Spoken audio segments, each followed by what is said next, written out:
We're going to get started here in 30 seconds.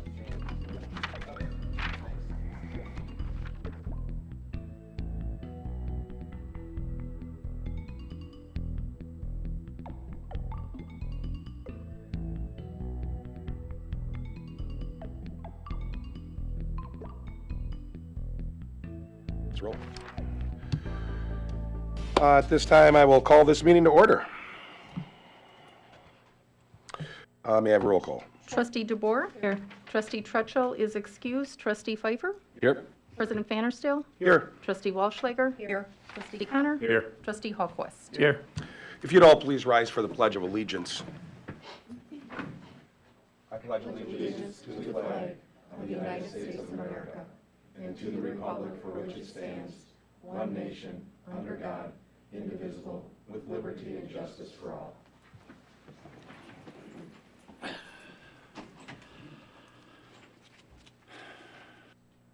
First, we'll have public comments. Anybody that would like to speak in public comments, please step towards the podium, and you can speak. Just state your name and address. Or Great, thank you. Yeah.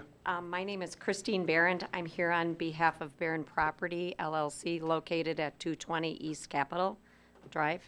And then my two tenants are here, and they reside in the back of the property at 220B East Capitol.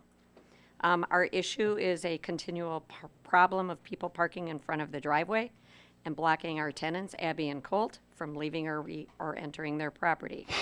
The issue has increased significantly since the repaving project of East Capitol Drive, which was completed a few years ago. This can happen anytime, daytime, evening business hours, with business events and with village events. We believe as observers, we're not scientists, but it could be due to the white diagonal stripe painting next to the driveway, or the verbiage on the sign, or the placement of the current sign, or all of the above. On two occasions, various village officials have been out, including the chief of police, the DPW head, and the administrator. It's not this current administrator, but prior ones. And I do have photos if you want them. The first was several years ago after the East Capitol project was completed, and then the McCormick projects were going on too, with the, you know what I'm talking about. Anyway, and the second visit was just recently with our tenants and some officials that came out. Am I saying that right? And that was brought to a suggestion for us to come here and present to you all. So following that initial visit way back during the East Capitol renovation, the DPW painted a yellow stripe at the edge of the driveway. That has not worked. We've also, on our end, we've talked to Keller Williams, and they're working with their agents and their clients not to park in front of the spot.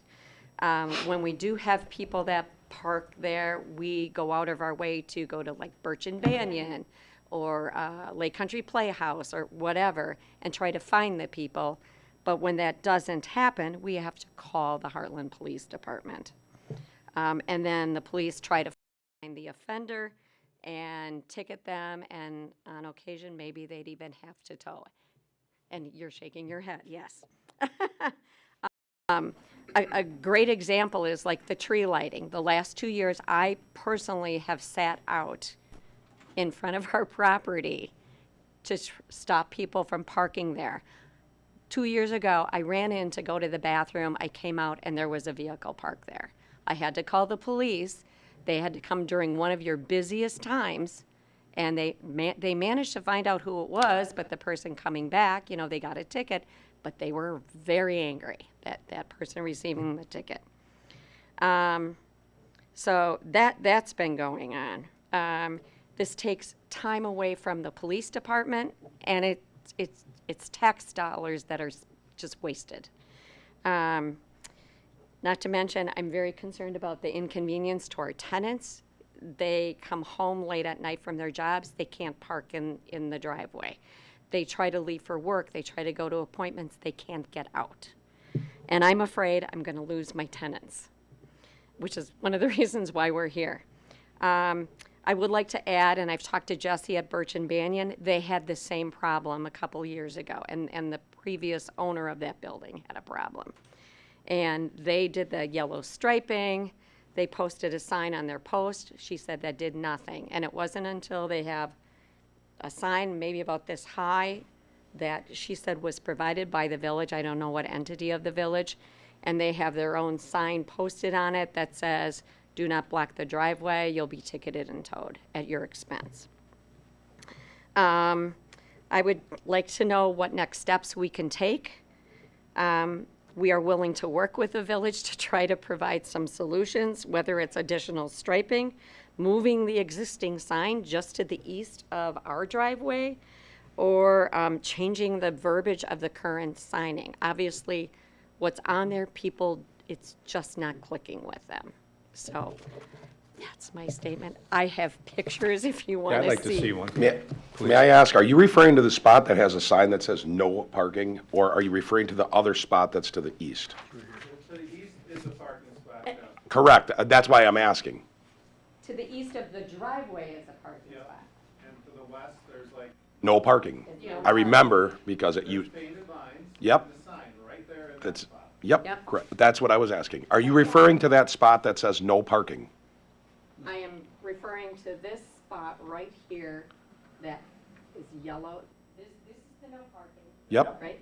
This is our driveway. Yep. And then here's a parking spot. So are you referring to the parking spot that cars are parking across the driveway, or is it usually the no parking spot that people are parking and No, it's they're blocking the parking right driveway? in Front of the driveway. Constantly. Oh, they actually park right in front of the driveway? Yes, sir. We Yeah. can't get in or out. And it's Anywhere- gotten more, I hate to say it, it's gotten worse. Jeff, since can we see COVID. that? She's got more copies. Here. I Pass just, them on down. and this is what it looks like, it looks like a parking space, and that's why people are parking there. You see that? Yeah, but you still don't park in front of the driveway anyway. I can't tell you, I'm gonna give you all of these.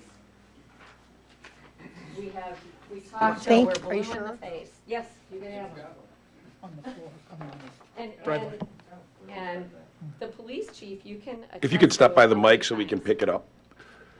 I was just gonna say, we've had your officers out there so many times. I mean, This is the first time I'm coming across it, and it sounds like a really important issue, so I'm going to take a little bit of time in public comment here.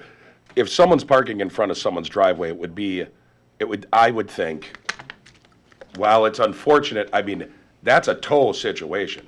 I mean, they're not even that'd be like someone just leaving their car in the middle of the intersection, by, Citgo or something like that, and just, it's right in the middle, and they just left their vehicle.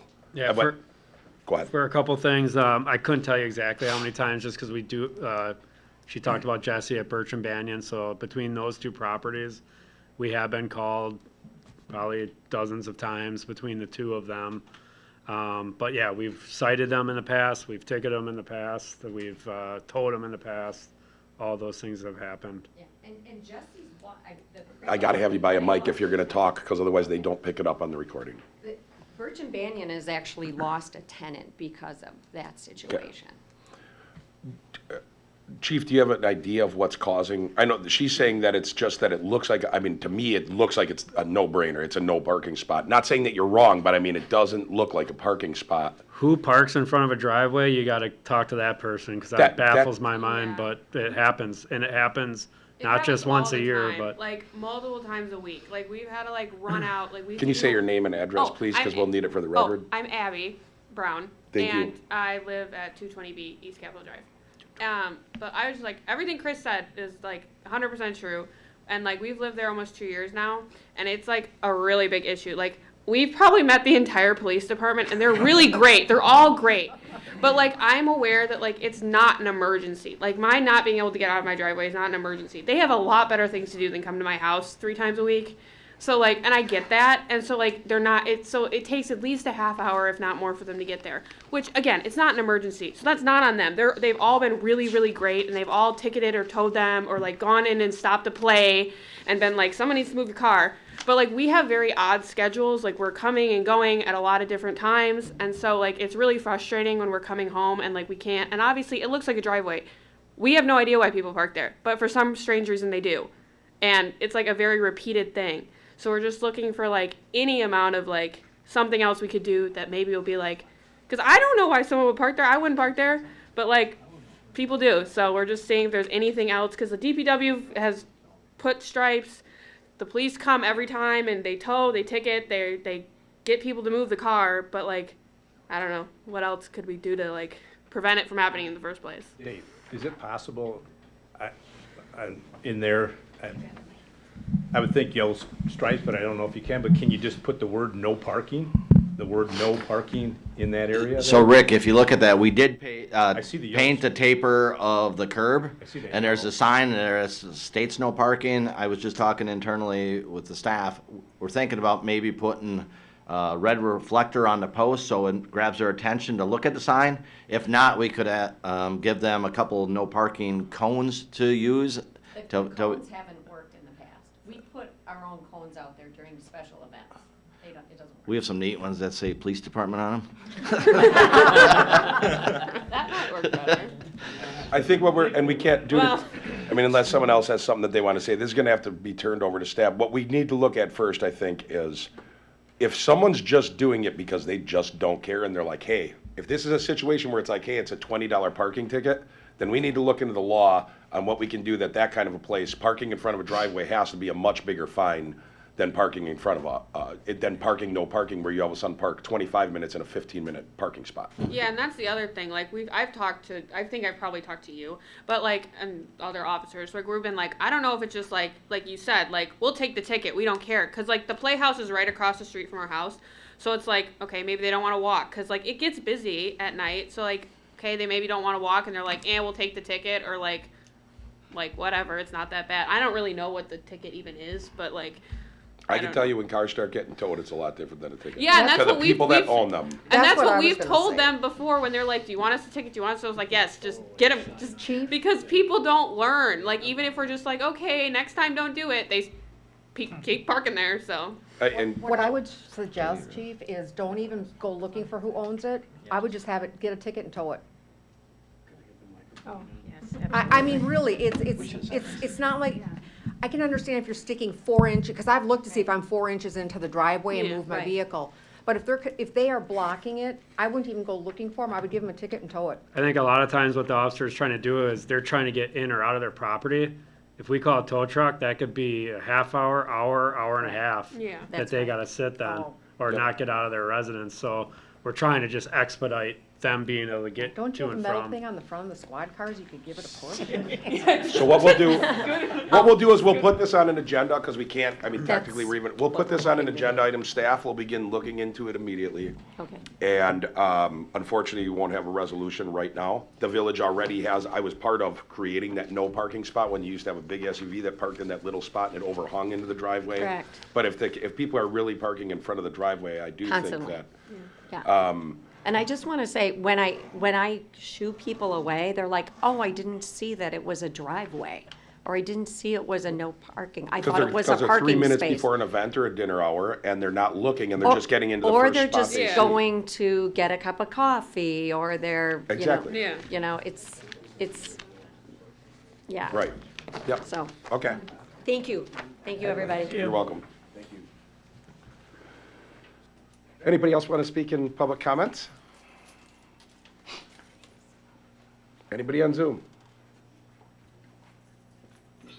Okay, the first item on the agenda is going to be the minutes. I ask that we take them at separate, take both meetings that are on there separately, because we had, some people were not at certain meetings. So first, we're going to take consideration of village board minutes for the February 26, 2024 meeting. Before we do a motion, I have something to be changed. Can I do that before the motion? Do it in it or before? Okay. I would like to amend that set of minutes to add in my comments regarding the conceptual view of Gideon Farms. So when Jeff requested a vote, and I said that we can't take a vote because the agenda did not list any action to be taken, I'd like that put in the minutes, please. Thank you. Go ahead now. All right, I'd like Whoever to- makes the motion, please include that they want it with Right, the. right. I'll make a motion to approve the February 26, 2024 Village Board minutes and include the addition of Ann's comments that were omitted. I'll second. It's been moved and seconded to approve the minutes from the February 26, 2024 meeting with the inclusion of the comments by Trustee Walschlager. Any discussion? All in favor? Aye. All opposed? That motion is carried. Now we have the meeting minutes for the village board from February 28th, 2024. I'll make a motion to approve the February 28th, 2024 minutes. Second. It's been moved and seconded to approve the February 28th, 2024 minutes. Any discussion? All in favor? Aye. All opposed? Abstain. That motion carries, and you have the abstention. Now we got items related to vouchers. We have consideration of vouchers for payment in the amount of $5,642,875.73. I'd like to make a motion to approve the vouchers in the amount of $5,642,875.73. Second. It's been moved and seconded to pay the vouchers. Any discussion? I would like to just make one comment, so anybody watching this knows that we're not, as a village, spending that kind of money. $5,350,000 and some odd dollars there were actually what we had to pay out in taxes to tax settlements to all the schools around, so just so you know, that's where that was going. That's a big amount. I'm done. Anybody else?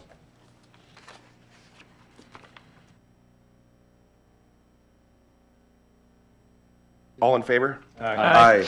All opposed? That motion is carried. Now we have items related to licenses and permits. The first one on the list, it's been asked that it be pushed off. It's going to be coming back up, but the person was not ready to be here. So if someone wants to make a motion to postpone, not table, because they might not be ready by next meeting, that would be in order. I'll make a motion to postpone the first applicant, I believe it's, what is it, Tyler Lancaster? Or Micah Lancaster. Second. It's been moved and seconded to postpone, I'm presuming postpone until that applicant is ready to come back. Yes, sir. To postpone that until the applicant is ready to come back, which it'll be put on the agenda at that time. So, any discussion? All in favor? Aye. Aye. All opposed? That motion is carried. Now we have consideration of bartender operator license for Tyler Stultz.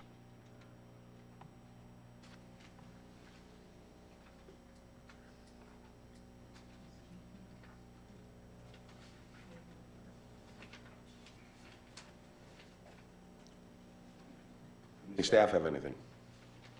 I can start unless Mr. Stoltz wants to say anything in front of the board. I don't know what order you want to go in, Mr. President. Would you like to speak to the board? No.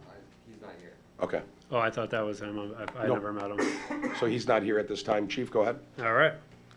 So, Mr. Stoltz had applied previously, back in 2022, September 21st of 2022, and I had a recommendation of a denial due to an incident he had recently been in the city of Milwaukee. So as you see my current memo dated February 28th, 2024, it starts by saying on September 21st, 2022, I drafted the attached memo recommending the denial of an operator license for Tyler Stoltz. Stoltz was charged with the following offenses by the Milwaukee Police Department.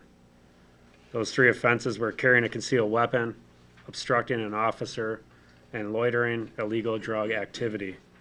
So I'm going to kind of jump back over to that previous memo just to kind of go over the specifics of that information. And I guess before I get deep into this, is there any requirement for the board to have him present to discuss this hearing, or is this something? There's not a requirement for him to be here, but if it was going to be a hearing, we would have to let him know. So I think it'd be, if we're going to go into details, maybe we do best to postpone. And I do think he was notified, correct? Yes, he was.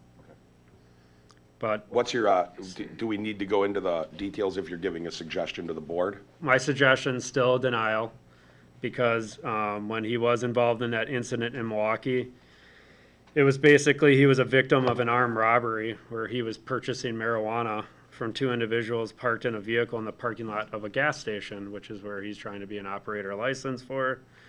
After buying the marijuana, his handgun fell out of his sweatshirt pocket and on the floor, and the individual selling him the marijuana seized that opportunity to take his handgun.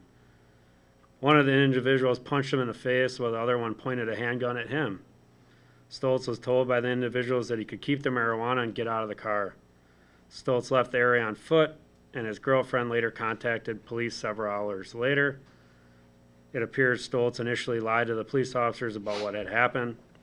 It also appears that Milwaukee Police Department charged Stoltz with carrying a concealed weapon for the weapon that he lost and was stolen from him, because he did not have a proper permit for that or CCW license. He was also charged for lying or obstructing an officer for lying about what had initially occurred. It's unclear what the disposition of the case was at that time. It does look like he was also issued a citation for loitering, illegal drug activity. He was found guilty on that, so that they charged him because that was a high crime area of drug activity. They charged him for the loitering drug activity as well for being there at that gas station doing drug activity. It was a citation for $699. At the time of the memo in 2022, it still appeared that he owed the court $280. I did not follow up with Milwaukee to see if that fine is still outstanding, and the reason for that is that he has additional charges that I thought outweighed my investment in time to figure that out through the Milwaukee Police Department. In that original memo, Stoltz indicates that he has a criminal or ordinance charge pending against him from the city of Milwaukee in June of 2021. And he also indicated that he does not have any overdue or outstanding forfeitures. Both of those seem to be inaccurate because it was actually not 2021, it was 2022, so he gave himself an extra year there. And then he still owed money at the time of that previous memo, so both of those things were not accurately depicted within his permit. Now, if you jump back forward to this recent permit since that time, he's had a couple more offenses. He was arrested for a first offense OWI by the Delafield Police Department, where he was passed out behind the wheel of his vehicle with the car running at the pick and save, and had a BAC of .18. So well over the legal limit. Then following that, due to that case, he had some orders where he had to have a ignition interlock device installed onto his car, and his license was also revoked. And then on May 12th of 2023, the Menominee Falls filed misdemeanor charges for both the IID, tampering, failure to install, and violate that court order, and then also the operating while revoked. This is still an open case through the Waukesha County Circuit Court. And then following that one, 5 months later, in October of 2023, the Oconomowoc Police Department filed those same exact charges, and that case also remains open within the Waukesha County Court. There's also been some issues where he wasn't arrested or cited here in Hartland, where he lacks some probably proper judgment in the downtown area and in the area of his residence. One, on East Cap in front of US Bank, we were called for a fight in progress. That ended up being just a verbal dispute where Tyler saw some individuals walking across the street, felt like they were looking at him improperly, so he started yelling at them, and they just weren't going to let them yell at him, so they yelled back, and that led to a verbal altercation where we had to respond and put an end to that. That was in February of this year, February 4th. Then on January 18th, we got a call for an individual standing in the middle of Hill Street and staggering while walking. Individual ended up being Tyler Stoltz, and he was heavily intoxicated at that time. He was given a ride home for his safety. Then in December 2nd of 2023, we got a call for at 221 East Capitol, not for blocking the driveway, but for, this was across the street, this was for a male wearing a ski mask approaching vehicles in the roadway. Ended up being, again, I think an issue of some heavy intoxication, and we were able to get him out of the area. And then October 15th, 2023, there was an incident where Tyler and a friend of his were called in because they refused to leave a caller's property and were apparently threatening the callers that were upstairs in this building. We were then there to break those individuals up from yelling back and forth at each other. And again, that's just another example of some, I would say in the recent 6 months, of some decision-making that I would not find proper when we're trying to make sure that someone's properly licensed, making good decisions on who they're selling alcohol to. So for all of those reasons, I am denying I would recommend denial for the operator license for Tyler Stoltz. I was gonna make a motion. Yeah. Okay, I'll make a motion to deny the bartender operator license for Tyler Stoltz. Second. It's been moved and seconded to deny that license for Tyler Stoltz, based on the comments the chief just provided and the information that his comments were based on. All in favor? Aye. All opposed? That license is denied.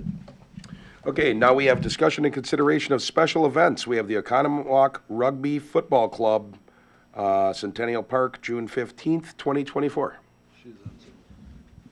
Yes. Hi, everyone. Thanks for having me. Yeah, if you could just state your name and how you represent the club. Sure. My name is Beth Wiesa. My nickname is Cheerleader. I am the vice president of the Oconomowoc Rugby Football Club, and that is essentially 5 teams that are in the Lake Country area. Wonderful. We, at the park board, actually, she had to come twice. The first time was approved, the second time she was going to serve food, and it turned out that she's serving food for the participants only. So we thought that was okay as well. So, in fact, a lot of these items that are coming up were all reviewed and approved by the park board. Okay. Yep. Oh, okay.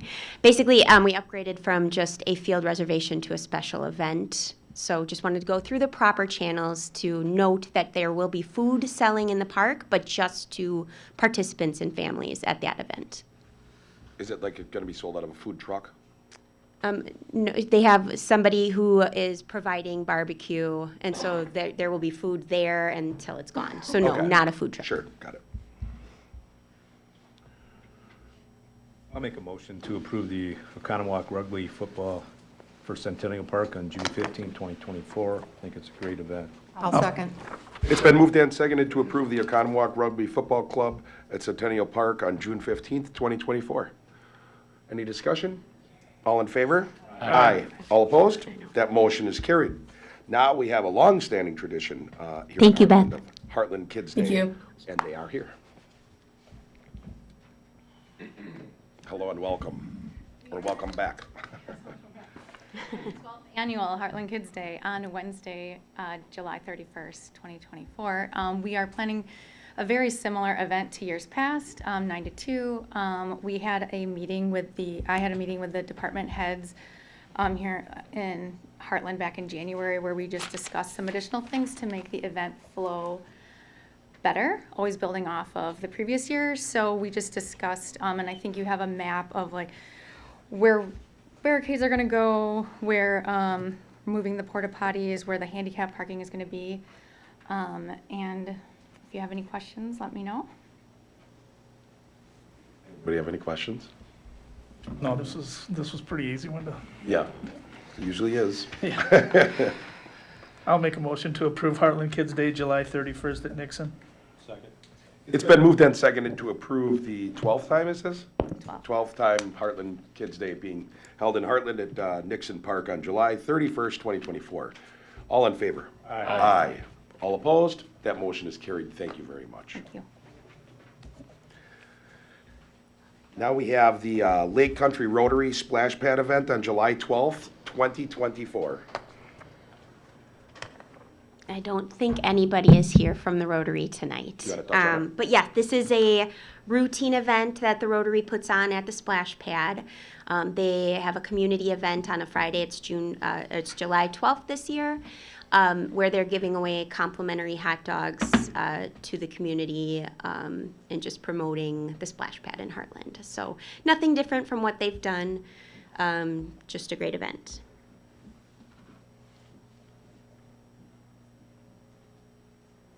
I'll make a motion to approve Lake Country Rotary Splash Pad event on July 12th.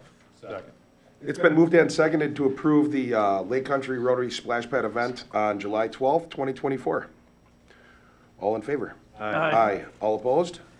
That motion is carried. Now we have Kids Business Fair on June 8th, 2024.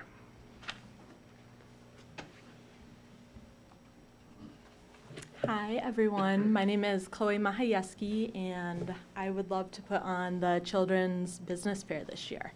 So I know I spoke with the Parks Board last week and kind of went over what I'm envisioning. Really, I just want a low-key event.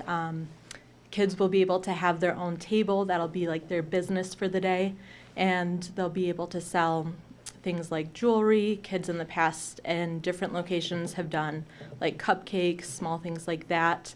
It's kind of like a glorified lemonade stand, but they get to sell whatever they want. So we'd really like to do it in Nixon Park and be able to have some foot traffic and make it more fun for the kids to have people come to their businesses.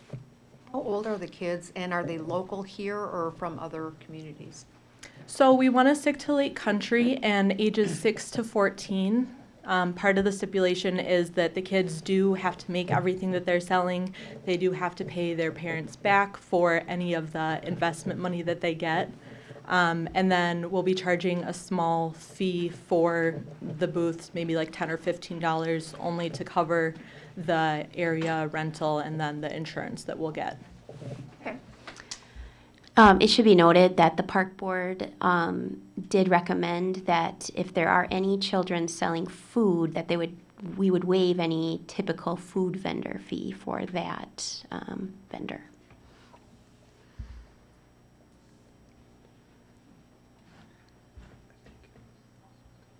The only reason I keep looking this way is because that's where all the park board people sit. I just went down Yeah. there. Oh, I suppose you're right. I'll make a motion to approve the Kids Business Fair on June 8th of '24. I'll second. It's been moved and seconded to approve the Kids Business Fair on June 8th, 2024. With the stipulation of the waiving the fee for any type of homemade food that is made. Absolutely. Okay, they're waiving the fees as well. Thank you. All in favor? Aye. All opposed? Sorry, early. You're welcome. Anticipation, huh? Any opposition? Catch up. That motion passes. Thank you. Okay, thank you. You're welcome. Now we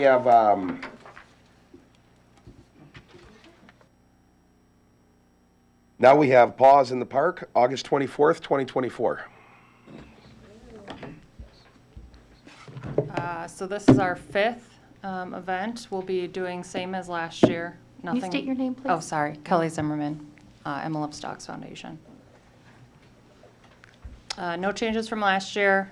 Under the amount for anything with porta potties, or our event hasn't reached nearly close to the 500. So no longer worry about dumpsters or porta potties or any of that. Live band. A couple of food vendors, although apparently it's a popular event date because I'm striking out on all of them so far. But we still plan to find two, like snacky. We've had mini donuts in the past, cone ice, those types of things. Have Pat Enters approval for beer garden alignment. Yep. Any questions? I have one. Who determines whether or not you light that balloon at the end of the evening? Is it the weather or the fire chief, or I'm just curious? Our own instinct on if it's too windy or not. I mean, we didn't do it last year and it was like No, I know you 5 didn't, miles yeah. per hour or something. So Yeah, we're well, it's too pretty, cold. yeah, we're pretty conservative on that decision, but I guess technically we haven't run it. It's a moment in time decision. Explain to him what that It's is. a lantern launch that we do in the, one, what? One. So if it's dry, it could land someplace and maybe out of Hartland, so we don't have to worry about it. But. Hopefully in the house. I was just curious. Yeah. I'd make a motion that we approve Paws in the Park for August 24th, 2024. Second. It's been moved and seconded to approve Paws in the Park on August 24th, 2024. Sorry, is it noted fees? Park board advised fees being waived. Is that noted there? My motion will be with waiving the fees. Fees waived? Okay, cool. With the fees waived. It's been noted. All in favor? Aye. All opposed? That motion is carried. Thank you. Thank you. Thank you. Now we have Library Summer Kickoff, June 7th, 2024. It's going to be very similar to last year, except we're doing it on a Friday evening this year. I think we can get more people, especially with Pat's Beer Garden going. We're going to have 2 inflatables, one an obstacle course, one a basketball game. One of my librarian's husbands is a DJ, so he's going to be DJing. We're going to have 2 storytime performers, Moana and Spider-Man. We're contracting with Little Dippers to get an ice cream cart to give away 250 scoops of ice cream, and we'll have yard games and a table to sign up for the summer reading program, because this is meant to be the launch of the summer reading program, basically. And it's going to be in Shelter 4 and the Fine Arts Center.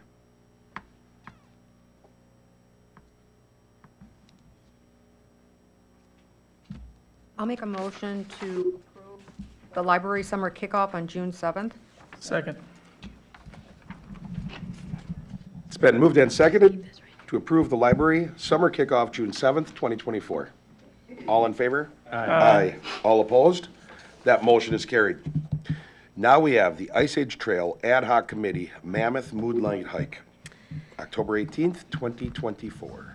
Yes, so the Ice Age Trail Committee, Ad Hoc Committee, does a moonlight hike twice a year. They had one in January. Their next one is scheduled for October 18th. This time it would be out of Cottonwood Wayside. So they will partner with Dorner to get some overflow parking there. They would reserve the shelter to have some light refreshments and some materials, and then they would hike in the trails right there. So this location's a little bit better than the Nixon Park start location because there's no street crossing. They have requested a fire and police presence, but more in just a public relations kind of way. They did also request to utilize the chimney up there. So it should be a great event.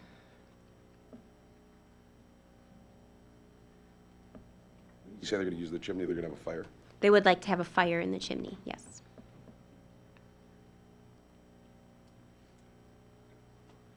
Motion that we approve the Ice Age Trail Ad Hoc Committee Mammoth Moonlight Hike, October 18th, 2024. Second.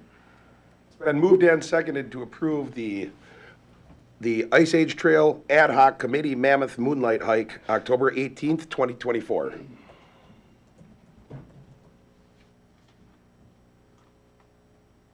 All in favor? Aye. Aye.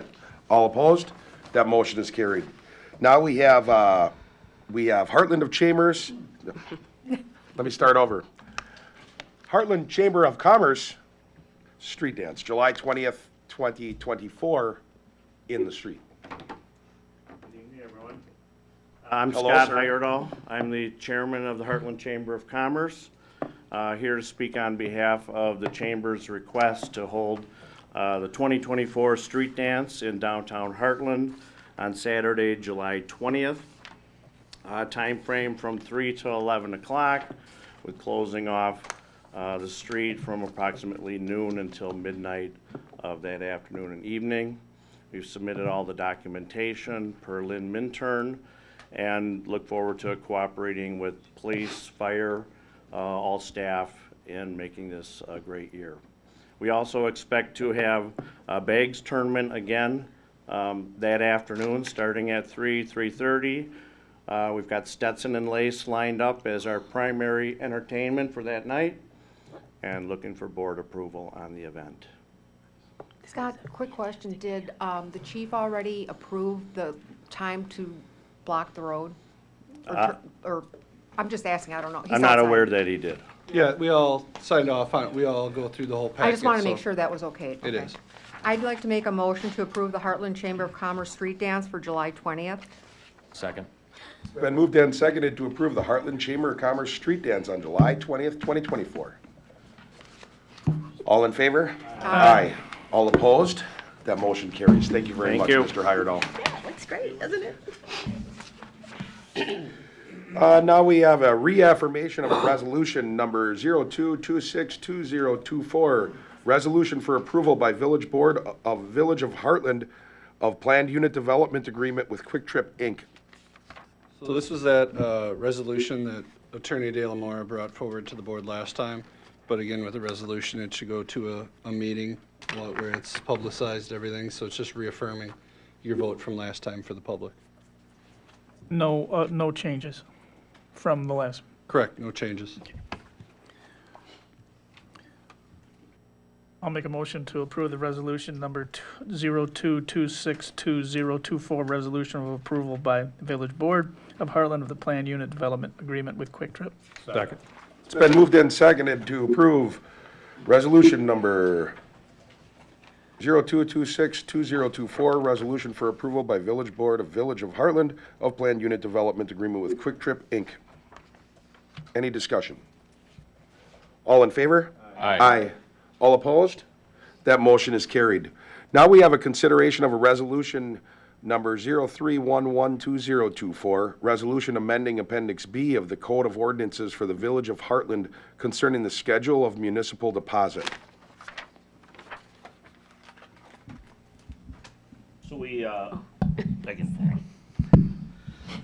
So we discovered that our municipal code was changed and it didn't match the fines in that part of it. So Chief brought it to my attention.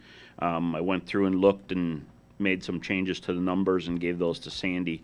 So it's just so that the fines are concurrent with what the code is. So they changed numbers and then the fines didn't get changed along with that. So that's all that is updating those numbers. Sure. So just getting in things in line, like a little bit of housekeeping happens here and there. Sure. I'd like to make a motion to approve the resolution number 03112024, amending the Appendix B of the Code of Ordinances for the Village of Hartland concerning the schedule of municipal deposit. Is that the right one? Second. Yeah. It's been moved and seconded to approve resolution number 03112024, resolution amending Appendix B of the Code of Ordinances for the Village of Hartland concerning the schedule of municipal deposits. Any discussion? All in favor? Aye. All opposed? That motion is carried. Now we have a discussion and consideration of a budget amendment for 2023. All right, so this budget amendment in front of you is because we overspent expenditures and we're well over on revenues as well. If you recall, we had a larger than normal hometown celebration.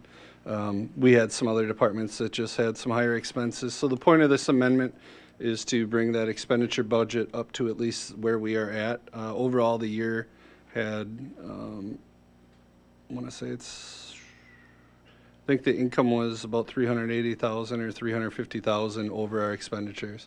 So this amendment is just changing to document what our interest income increase was and offset it with contingency. There's no financial impact to it, just restating the budget so that it looks a little bit more in line. In the financial statements, there's a column that's original budget and a column that's amended budget, so you get to see both. So. What were the amended contingency expenditures of 352,000? Nothing. That contingency is essentially unspent. Oh, okay.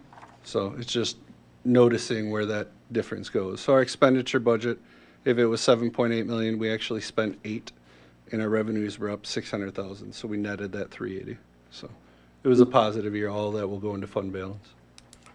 Make a motion then to approve the budget amendment of 2023 per the addendum page on here. Second. It's been moved and seconded to approve the budget amendment for 2023. All in favor? Aye. All opposed? That motion is carried. Now we have discussion and consideration to award the 2024 paving contract. The Village of Hartland puts out a proposal every year for our paving contract. This year, we received 3 proposals. Stark Paving came in low at $912,532.50. Came in under budget. Our budget was $951,000 for this job. The paving this year will be River Reserve subdivision, which includes River Reserve Drive, Trails Edge, Long Meadow, and Woods Drive. So staff recommends awarding the 2024 paving contract to Stark Pavement Corporation for the sum of $912,532.50. Based off of that as well, these 3 bidders are generally the 3 that are bidding in this area. So. Making a motion then to approve the award for 2024 paving contract to Stark payment corporation not to exceed the amount of $912,532.50. Second.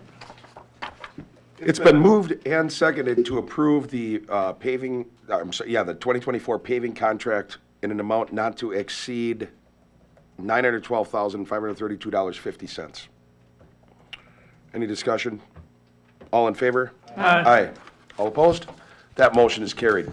Now we have discussion and consideration of a new fountain at Nixon Park. So the fountain at Nixon Park was originally budgeted to be replaced in 2025. Naturally, last year when we pulled the fountain, we noticed something was wrong with it. It actually stopped working. We pulled it prematurely. We sent it in for repairs. The repairs equaled about $2,300. At that point, we looked into just doing the replacement 1 year earlier. We budgeted $14,000 for the replacement. This is 1 horse bigger than what we currently have, and this also has lights. We're trying to promote movement through that pond so we don't have stagnation in the water and muck. So this went to Park Board 2 last week, and they approved this payment. And staff recommends replacement of the water fountain to Lake and Pond Solutions LLC for the sum of $13,898.49. I just wanted to comment real quick too, that was for 2025, but it was going to be with a use of cash. So it can be done in 2024 with the use of cash, no issue. Quick question. Yep. I know we were going to replace it next year, but why, if we could get it replaced or get it fixed for $2,300, then we could maybe replace, why are we spending the money for a new one if we can get the old one fixed? What are the upgrades besides the color? So it's the coloring of the lights. It's 1 horse size bigger, and we've already put a lot of parts into this one. They didn't really guarantee that it would stay running for a long duration of time. We've put a lot of cords in. This is an updated fountain with a stainless steel coating on the cables. The company says that they're usually made for muskrat protection, but in our instance over here, it's more so fishing lines and stuff like that. They're getting ripped on our power cord. To replace the power cord, we're looking at usually around $1,800 to $1,600. So it's a 200-foot power cable that runs this pump. So How long of a warranty is on this? I mean, if something happens in the first 6 months, will they come out and fix it? 5-year warranty, it says. Thank you. And so in your estimation, you as DPW personnel think that buying a new one is the way to go? Based off of the discussion that we had at Park Board and the addition for the lights that's been wanted, these lights also have a remote that can be changed throughout the course of the season depending on what kind of events we're hosting in the park and stuff like this. This was brought to us last year as far as putting the light system on, and just getting lights on our old existing fountain were somewhere around $6,000. Oh, okay. So that's why we decided to go with a new pump too that was updated. This has been about 20-year-old pump, so. Yeah, this unit's failed several times now. Right, yeah. The big thing with this is we're looking to get irrigation in the pond, help because we have algae, I understand it is a cost, but we do need to get some kind of aeration system in there. We keep limping this one along. A couple of years ago, I think we had a couple thousand in expense. Just kicking the can. We are. And we had too, a couple of residents that were concerned about the algae and sent a letter to the DNR, so obviously this will take care of that problem as well. 2 years Along- ago, I think in '21, we sent it out and we spent like almost $3,000 on it. So spending like $2,000, you're halfway there. I recall being excited for it to come back, then it breaks again, then it's all covered, and then people are like, man, it really looks bad, what's going on, or why do they not turn that pump on? And for everything we've put into that park, I think it's a good idea. I make a motion that we approve the new fountain at Nixon Park with Lake and Pond Solutions for a total of $13,898. Second. Been moved and seconded to get a new fountain for the pond that has colors and the warranty. Discussion. Did you guys get any other estimates? Yeah, that was the second estimate I got. I reached out to 4 different companies. I only got 2 estimates back. Do you recall who the other company was? The other company was Reinders. That's what we originally bought this pump through. And it was higher? It was, yes. Okay, just asking. Any other discussion? All in favor? Aye. Aye. All opposed? That motion is carried. Now we have discussion and consideration to award contract for repaving of basketball courts. So through our 2024 budget presentation last year, we stated that the basketball courts are bad over at Pembroke, Hartbrook, and Joliet Park has like 3/4 of a court. So we put it out for proposals. We only got two contractors that could actually do the whole project. A lot of the contractors can do the paving, but they can't do the acrylic coating on top of it. So the two contracts that came in, one was Musson Paving and the other one was Poblocki. So Armstrong actually gave us a proposal. That's what we put our proposal in for our contract last year, and they got bought out by Musson. So they are now called Musson Armstrong. We budgeted $65,000, and unfortunately, through this process of the corporate takeover of Armstrong Paving, Musson Armstrong came in at $70,181. The next Poblocki was $12,000 more than that.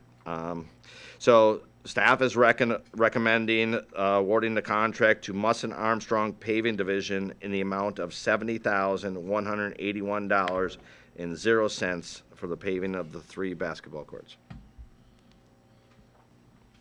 I'll make a motion to approve the contract for repaving of the basketball courts to Munson Armstrong Paving for $70,181. Second.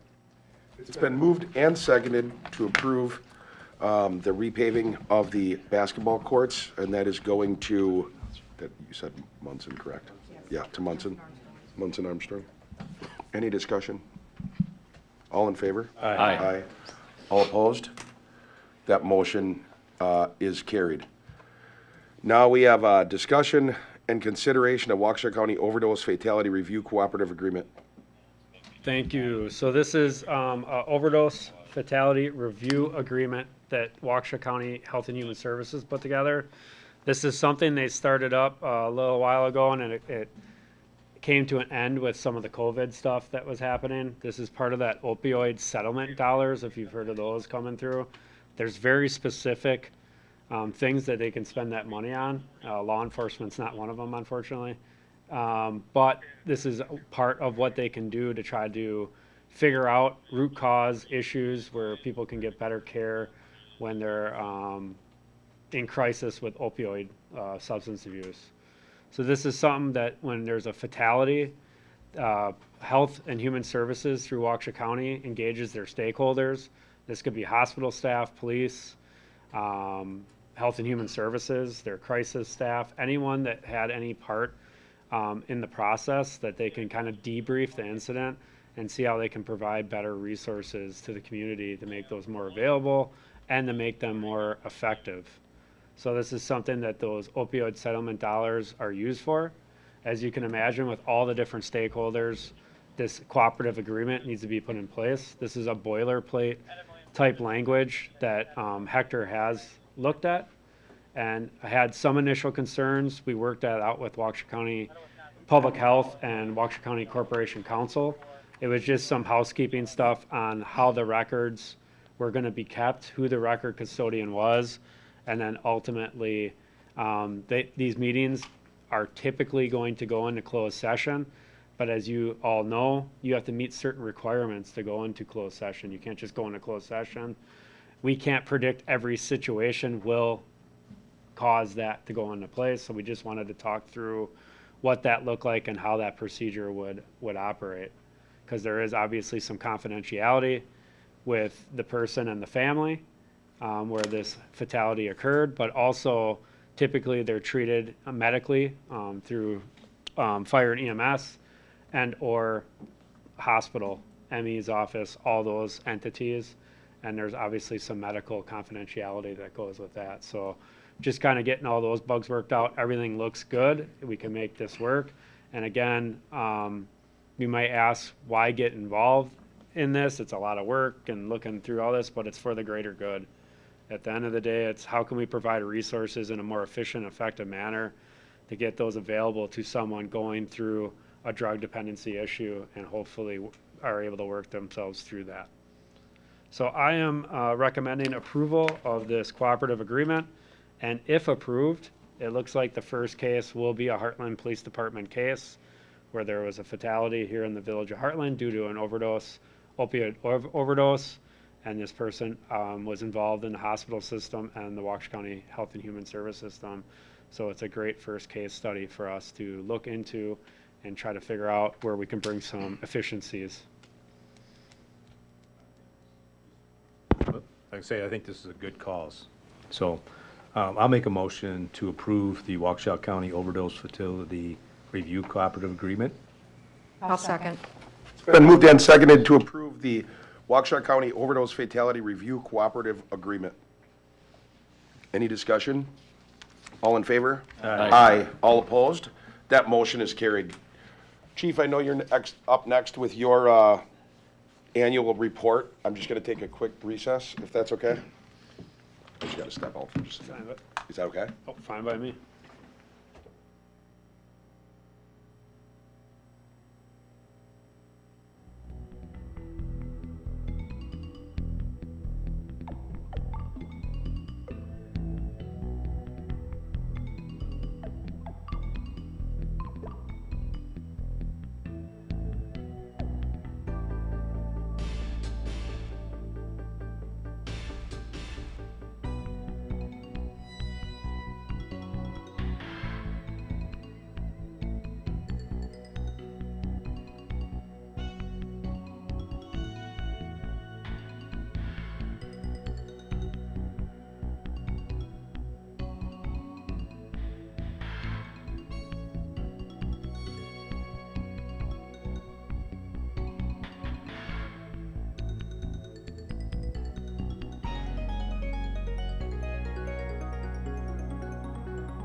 Oh my God.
We'll get back to order.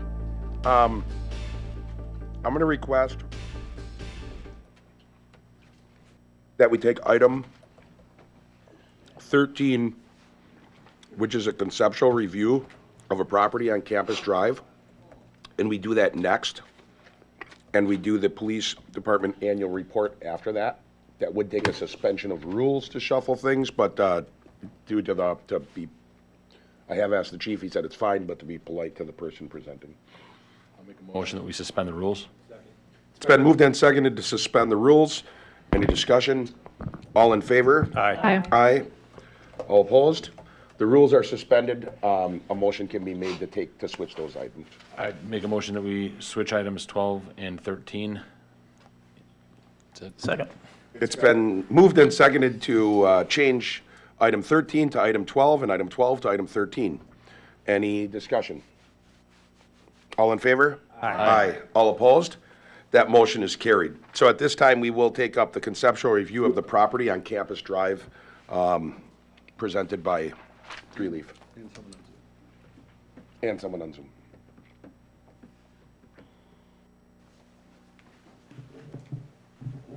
Do you have a hard time finding the building? I did. Good evening. John Ford of Three Leaf Partners. I was thinking, it was a few weeks ago, I came into this room and met with Ryan on this project, and the first thing he said was, "You sure you want to do this again?" I said, "Absolutely."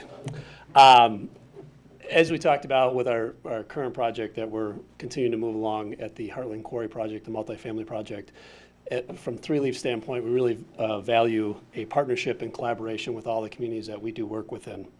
While this development we're going to talk about here this evening may be a little bit smaller than what we discussed majority of last year, I think it'll be equally, if not more, impactful from an overall mission perspective, and we'll get more into that.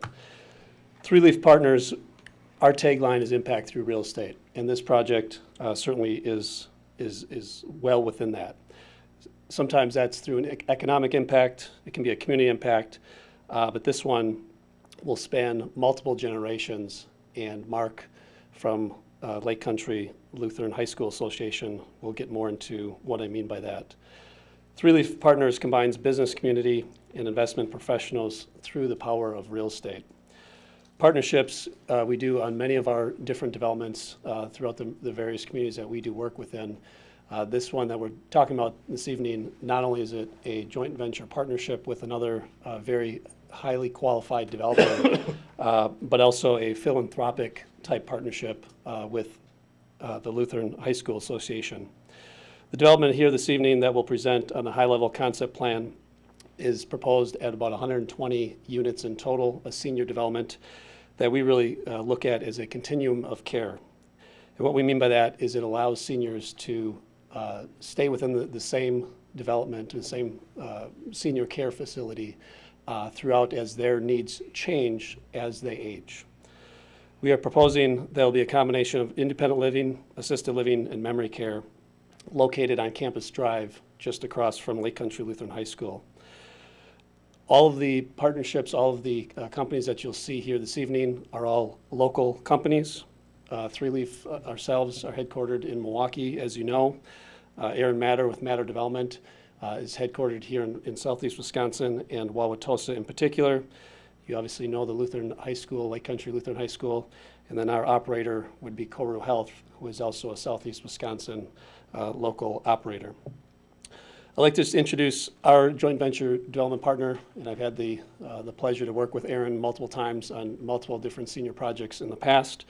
Aaron started Matter Development a number of years ago, where he has worked nearly exclusively in senior development throughout his career. And we have completed, as I mentioned, the most recent one being in Mequon, a project called Mequon Lumia that we delivered last summer.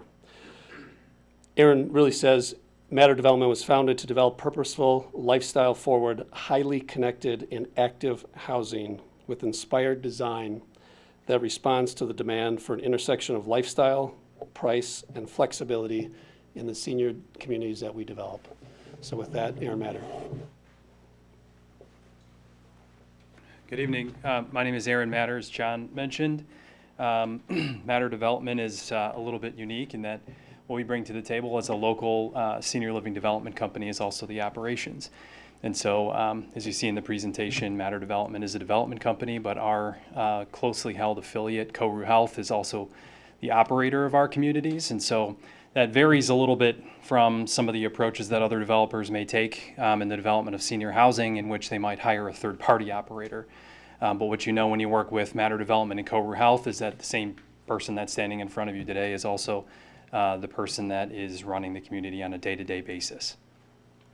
We, as a partnership, Matter Development and Cobra Health, manage over a little over 1,000 units of independent living, assisted living, and memory care throughout southeastern Wisconsin, and also in the Twin Cities area. And we employ nearly 500 people, well, actually a little over 500 people as of today. A few examples of our experience in Lake Country include Evan at Oconomowoc, a senior living community in the city of Oconomowoc, on Silver Lake Street in between LaBelle and Silver Lake, and Westerly Pewaukee, which is an under construction senior living community across from Costco in Pewaukee, just north of Capitol Drive on Highway 164. And then, as John mentioned, we completed Lumia Mequon with Three Leaf in June of 2023, and that community is just about stabilized. It's located on North Port Washington Road in Mequon, and we have a few examples of these communities in the packet today, so you can see the quality and both interior design and exterior architecture of the projects that we develop, and we try to be very distinctive about the way that we design our communities, and we also tried to design them and run them in a way that refers to the history and sometimes the background of the community in which we develop these communities. If you could go to the site plan just briefly, I'll run you through a few of the site planning elements, but before I get to that, I think Mark Barr, Chief Growth Officer from the Lutheran High School Association, is also joining us by Zoom, and I'll introduce him and he can say a few words about his role in the project. Thank you. I am Mark Barr. I'm the Chief Growth Officer for the Lutheran High School Association of Greater Milwaukee. And I also was the founding principal of Lake Country Lutheran High School back in 1999. The piece of property that we're talking about tonight was part of a vision probably 20 years ago now. Kind of a dream that we had about being able to help the community from a senior perspective. I think there's a lot of synergies that can take place between what the school does and what could happen as a senior community. For instance, having them come over to plays and concerts and games at the high school, having the high school kids going over into the senior community and reading to the folks there, and potentially if you're interested in geriatric studies or anything on aging or dementia or Alzheimer's, the kids could get a great opportunity to be able to share with the residents over there. And given the location and the proximity of that piece of property, it'd be a great recreational area for walks, opportunity for doing some different things that way. And it's just it kind of brings a completion to that piece of 100 acres up there that we were privileged to be able to purchase almost 20 years ago. So we're excited about the potential opportunity to continue to be a part of the community, to serve the residents of Hartland as best we possibly can, and to partner in providing an experience for people that would be exceptional. It would be an outstanding opportunity. Thanks, Mark. Again, if we could go back to the site plan, I can run you through a few of the conceptual details on the proposal. So what you see before you is directly across the street from Lake Country Lutheran High School on the south side of Campus Drive. This overall that's colored is about 8.1 acres, approximately 8 acres. The portion that is really a part of this development be sort of a uniquely shaped parcel on the right side of your screen. What you have on the screen today is a conceptual design that very closely mimics our Evan at Oconomowoc project, and so you could really go and see this project yourself if you wanted to. This is just a conceptual discussion, so our plans might change from exactly this configuration and layout, but I think it gives you a representative example and something that's very local that you could go and see and touch and feel yourself if you wanted. You can see the building on the screen is 120 units approximately. It is a continuum of care, as John mentioned.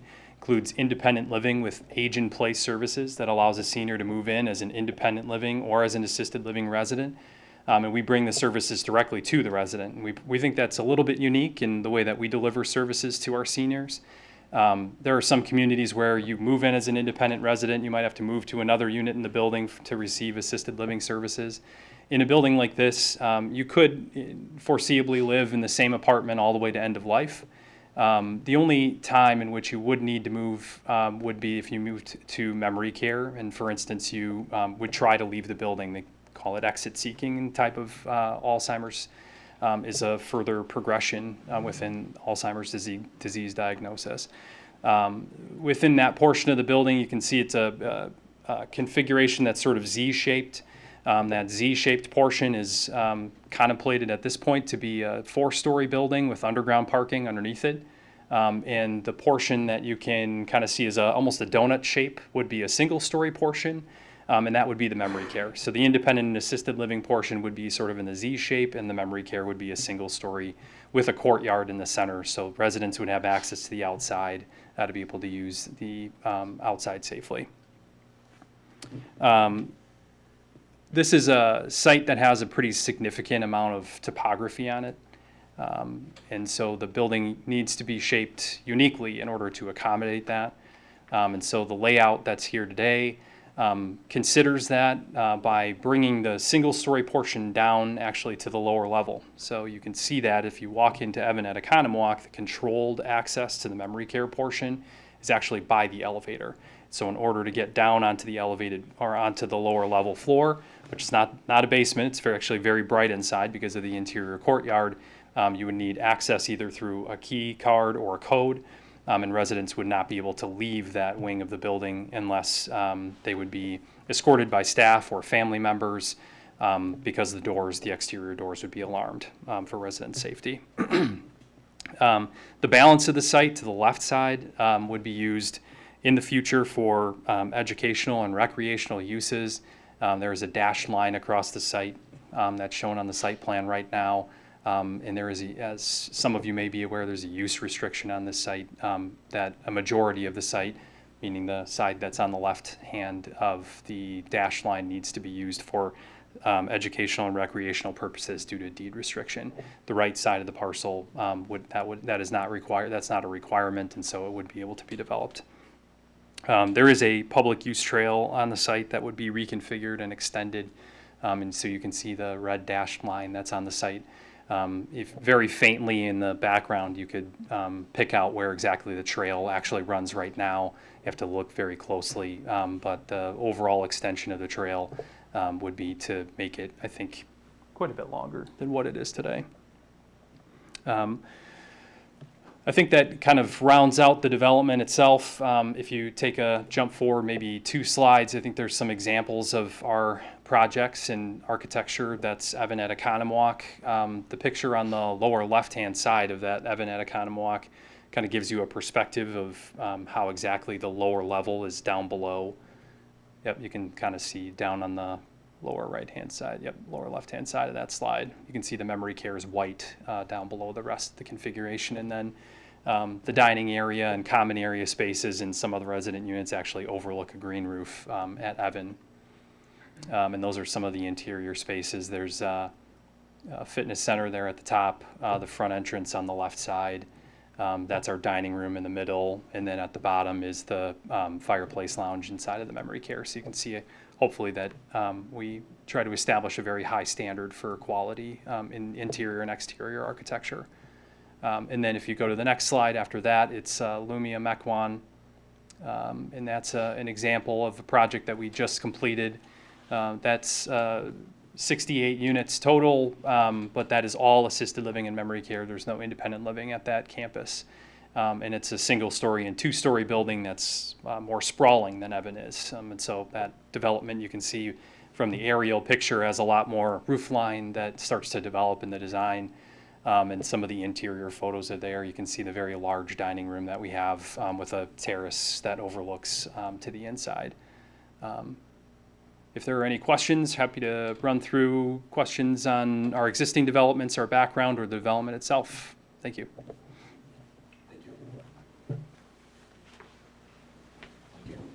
And again, with this is a conceptual, so I believe the president would look for you to move it forward to the Plan Commission next Monday, if that's the desire of the board. Now's a good time to ask any basic questions. But yeah, beyond this, it would go through, the normal 5-meeting process after all of that, whenever they're ready. I have a question. On the on that one map, it showed the to the south would be recreation and educational. would you be sharing that parking lot with them? Because it looks like it would be a good use there to share the parking lot. We believe so. The parcel configuration of how this is divided for financing purposes hasn't exactly been decided yet. But conceptually, the idea would be that the educational recreational uses would be on one parcel, senior living would be on another parcel, and then there might be an outlot. And the outlot would include the parking, which would have a cross-access easement so that both parcels would be able to use that parking. And why 4 stories? That's 1 story higher than anything we have in the village, isn't it, Chief? Yeah. Well, I'm just saying, you know, for fire reasons, 4 stories is a tad high. No? Yes? And the truck we have will. You would accommodate, right? Yes, absolutely. I was told it wouldn't by somebody. The building would be Okay. sprinkled inside. As you can see in like Waukesha and Milwaukee and stuff like that, there are areas where they do have those buildings, and what they do is they put in additional, for instance, there's no sprinklers in the attics at Riverwalk because the truck can reach it. But when you get above what trucks can normally and you can see it, if you look in any downtown, otherwise you wouldn't have the high rises because all the buildings would burn down. Well, I just know. But they do have the things that they put into it where it does cost the developer more money to make sure that it's safe. But that's why some large buildings you'll see, when you're walking through the hallways, you'll see they have the holes in there, stuff like that, where they can break out the glass. They just take additional measures, or at least that's what I've been told. They take additional measures to. Well, I just know that it's harder for some seniors, if there is an incident of some sort, to take the stairs and get down 4 flights of stairs. And that would be a concern for me, but. To just address the comment, there is a design reason as well why we design in 4 stories. It's the seniors' daily life and their connection to the common area space is very important. And so the longer the hallways get and the shorter the building is, the longer the hallways get, the more steps that seniors have to take on a daily basis to get to dining rooms, to get to socialized amenities. And so going down the elevator, being very close by to the elevator really helps seniors in their daily life. You're welcome. I think this is a great idea. As I service homes and stuff, I'm a pharmacist. I love the idea of it being right across from the school, and the concept of having the school kids get involved. A lot of these seniors, unfortunately, don't have a lot to do. They go there and they're lucky if they get somebody to pick them up, take them to a doctor's office visit. They're excited when I come and give talks, so if we can get more things going across to, like you said, plays and stuff like that, that brings longevity to them. So I think this is a great idea, and it's really pretty cool that it's right across from a high school. Also gives high school kids the opportunity to work with seniors and maybe get them interested in going into the medical profession. So I think it's a win-win. I like the idea. I like the land usage area. It's perfect spot for it. So I like it. And the studies for Hartland show that there's a need. Mhm. Yep, oh yeah, definitely. So, good. I'm in favor of passing this on to the Planning Commission. So I'll make a motion to pass it on. Second. It's been moved and seconded to advance the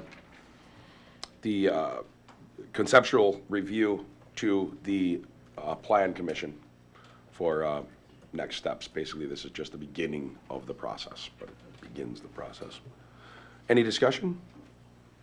All in favor? Aye. Aye. All opposed? That motion is carried. Thank you very much. Thank you. Thank you. Thank you. Yeah.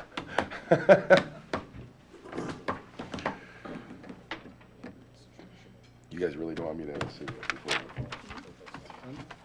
We need to change this. If we're going to take votes, it needs to say we're going to make a motion or something.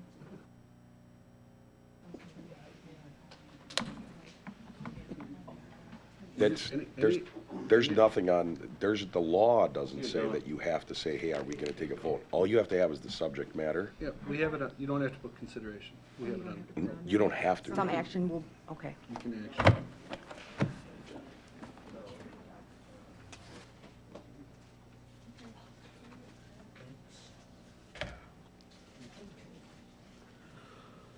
All right, well, now we have the annual the police department annual report. All right, the moment you've all been waiting for. So on the cover of the annual report, I figured we'd get a good picture of the one good day we had some snow, and since we didn't have that much snow this year, just to remind you, we do get snow in Wisconsin.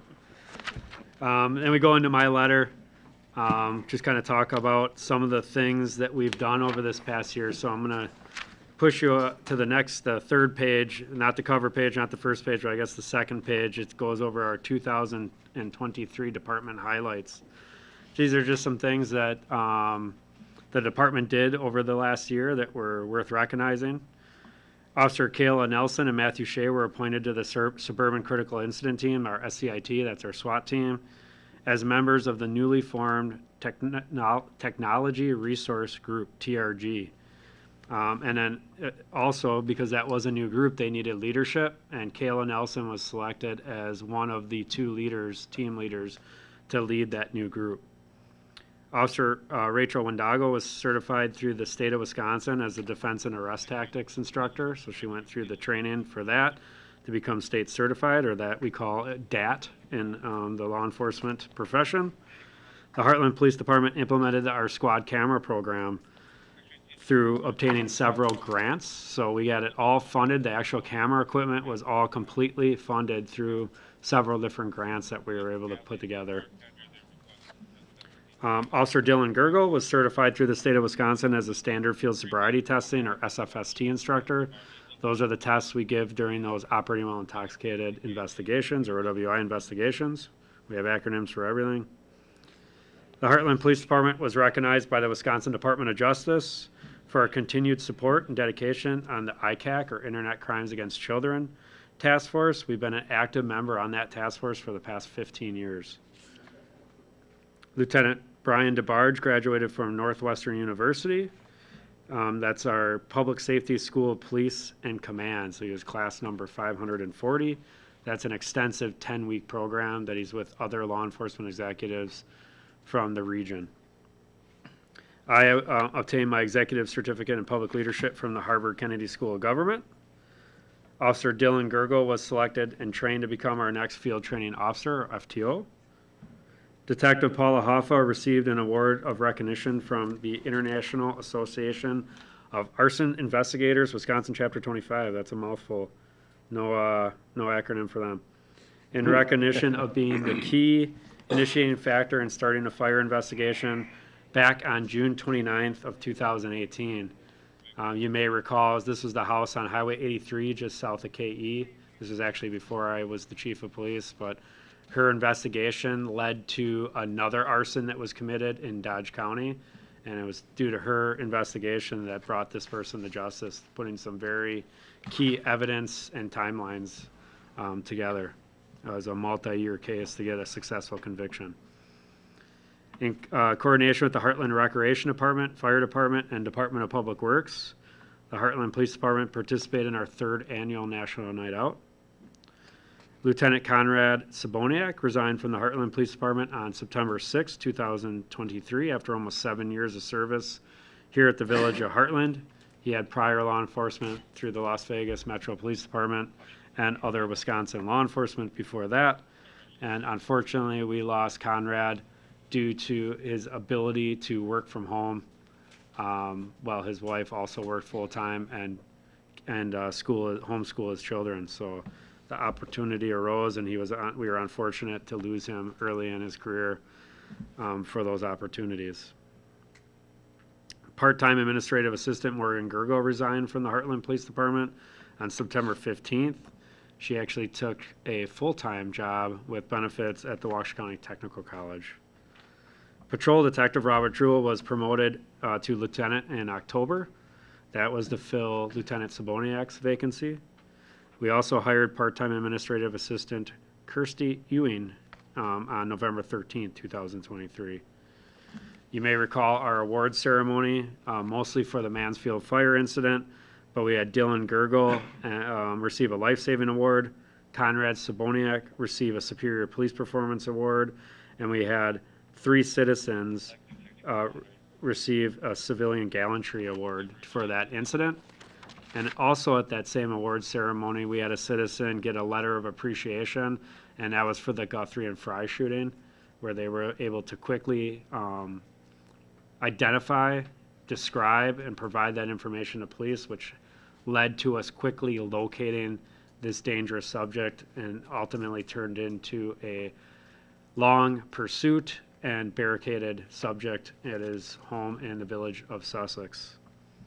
And then we participated in that Stuff the Squad food drive at Piggly Wiggly to support the holiday train event. The next couple pages just go over to some of our cooperative agreements.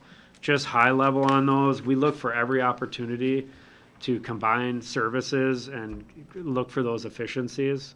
So for example, we have that training group where all these lakes communities, Delafield, Pewaukee, Butler's actually a part of that as well, Shaniqua, ourselves, we all have those certified DAT firearms instructors that come together, and we don't have to have a big cadre of instructors ourselves. We can rely on each department to go through those very intensive and expensive certification processes that must be maintained in addition.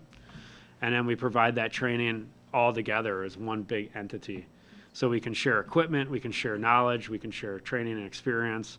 The other big part of that is we all are backing each other up on a continual basis, maybe besides Butler. Butler brings a lot of great experience into some of the training disciplines.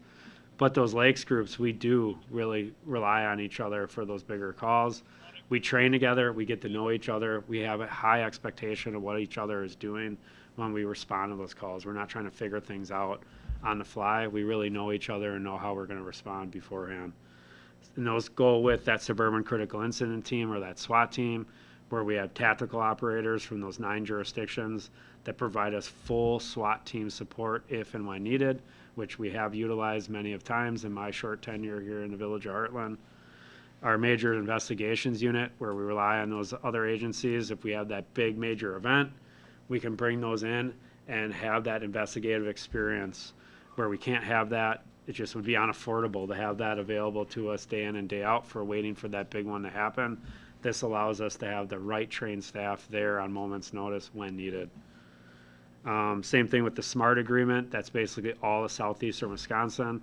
Basically on the key of a radio, we could have up to 70 police agencies providing mutual aid to us. So it's very similar to what the fire service uses with their box alarm system, their MAVA system. Our civil disturbance unit, that's one near and dear to my heart. That's one I identified as a shortfall before coming to the Hartland Police Department, and we were able to put together some trained staff, so we weren't trying to figure things out with on-trained patrol staff. So we have highly trained, specialized, and equipped officers for any type of civil disturbance. And again, at a stroke of or press of a radio, we could have many well-trained officers here to assist if that were to be an issue for us. And then the Lake Country Municipal Court, you heard from Judge Kay recently, so I won't go on about that, but 20, soon to be 21 communities when Delafield actually starts in May. And the best part of that is it's 100% funded through that, the citation amounts. So the court costs of those citations fully fund that court. The Village of Hartland does not have any tax-paying dollars that go to operate that court. And then quickly, some of our programs, Crime Stoppers, Safe Schools programs. Maybe we'll be adding a school resource officer program. Maybe with the sale of this property, they have the money to implement that school resource officer program is my hope. But Lake Country Lutheran is very, very interested in adding 100% funded school resource officer to provide service at their high school. We do the medical collection boxes. You guys are all familiar with the ownership zones. Every officer is assigned special areas throughout the village. And what their goal there is proactive enforcement, kind of that broken windows theory of policing, where if you keep the standards high, the standards stay high, and we don't start having low crime becoming ignored crime, and then medium crime becoming low crime, and that kind of standard deteriorating. So they're proactively looking for issues to address in their ownership zones, and those ownership zones do include our schools and then also our sex offenders. Even with the new ordinance, we keep track of what we have on our registry and monitor those individuals. Our Wiley accreditation, we're going to be starting our Citizens Academy soon. Back on Wiley, we will be going through our assessment period. We're due for a 3-year assessment this December. So I'm hoping to report this time next year that we were successfully accredited for another 3-year cycle. Our Citizens Academy starts up here soon, and that's a joint effort, again, with the Lakes Community Police Departments to really showcase what we do to the public. Very good feedback in that program every year. And then our Shop with the Cops program. And that's where we team up again with some local police departments, identify some children in need, and look to create a positive police experience for those children around the holidays. That program is 100% funded on donations. The next page of that letter just kind of goes into or the quality of a local police department. I just think it's important to kind of point out we all have databases available to us. You always say good data in, good database, junk data in, junk database. We do our best to put good data into that system. We are at the mercy that it is a countywide system. We are handcuffed to do some things because of the interfaces that go with that system. However, more important than any good record management system is having police officers that know and have experience within the community. And with our staff here in the village of Hartland in 2023, we had 174 years of specific village of Hartland experience. So even though I have 20 years in law enforcement, I don't count that. I count the 5.5 I've been here in Hartland. It's Hartland specific time, which brings that knowledge, and it's more valuable than any record management system can ever be. We had over 13,000 calls for service in 2023. I'll break those down a little bit further in our statistics. And I always like to go over how we're doing from a citizen's perspective. I think in the nature of police department, there's unfortunately some expectation of complaints coming in. We're not dealing with people. No one's ever calling us because they're having a good day. I'll put it that way. There's usually worst times of their life. Typical is when we're having that interaction with the citizen, and to have only 4 department complaints for the entire year, I think is phenomenal and speaks volumes of the staff that we have working day in and day out. On the flip side of that, no one's required to call in and tell us that we did a good job, and we had 48 operational compliments throughout the year where people actually took the time, mailed a letter, made a phone call, sent an email, something specific to what we did and a service we provided them throughout the year. Next page after that just briefly goes over our vision and mission.